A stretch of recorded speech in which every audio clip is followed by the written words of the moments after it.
हीरे की परख। पुराने समय की बात है। एक गुरुकुल था। वहाँ बहुत से बच्चे पढ़ते थे। गुरुकुल के आचार्य सभी बच्चों को शिक्षा के साथ साथ नैतिक मूल्यों के विषय में अवगत कराते थे। उसी गुरुकुल में तीन गहरे दोस्त बन गए थे, रोहित, मोहित और सागर। तीनों की दोस्ती बहुत गहरी थी। पूरे गुरुकुल में उनकी दोस्ती के किस्से मशहूर थे। गुरुजी भी उनकी दोस्ती से बहुत प्रभावित थे। तीनों एक साथ रहते थे, एक साथ अध्ययन करते थे, एक साथ खाना खाते थे। उसी गुरुकुल में एक राजकुमार भी पढ़ता था। राजकुमार अपने घमंड में रहता था। वह तीनों को बहुत नीचा समझता था। एक बार आचार्य जी ने सभी विद्यार्थियों को बुलाया और सभी को एक छोटे से पहाड़ के पास ले गए।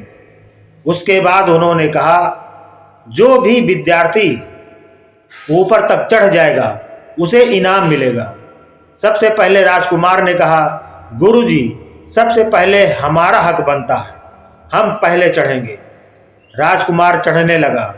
कुछ दूर चढ़ा ही वो फिसल कर नीचे आ गया। यह देखकर सब हंसने लगे।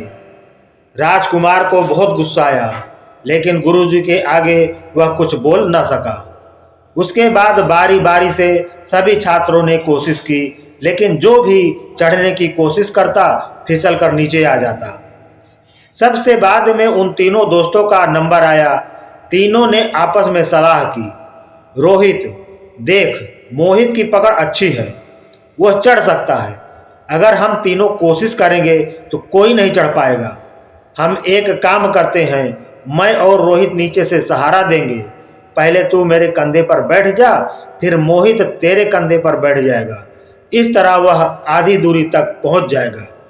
ऊपर ज़्यादा फिसलन नहीं है, वो आसानी से चढ़ जाएगा। हम तीनों न सही, एक को तो इनाम मिल जाएगा।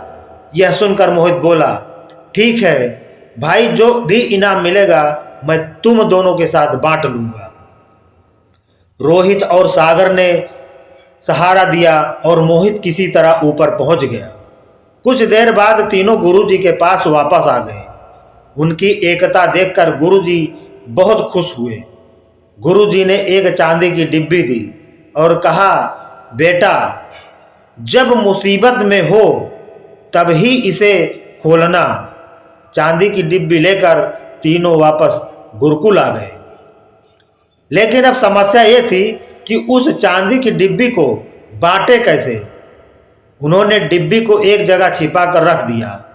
उसके बाद रोहित ने कहा, हम तीनों में से जो भी मुसीबत में होगा वह इस डिब्बी को खोलकर देखेगा। इसी तरह कुछ दिन बीत गए।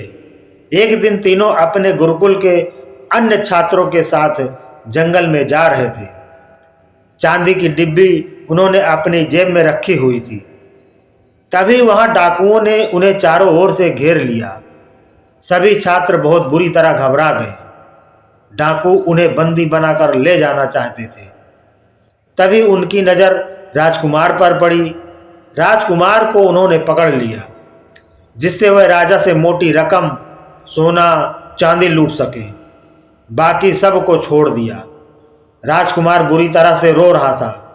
कोई भी उसकी मदद करने के लिए नहीं आ रहा था। जब वो राजकुमार को ले जाने लगे तब रोहित ने चांदी की डिब्बी उनकी ओर फेंक दी। चांदी की डिब्बी में एक हीरा था। हीरे को देखकर डाकुओं की नीयत खराब हो गई। वह उस बड़े से हीरे को पाने के लिए आपस में एक दूसरे को ही मारने लगे। मौका पाकर राजकुमार भागकर अपने बाकी साथियों के पास आ गया। वह सभी भागकर गुरुकुल पहुंच गए।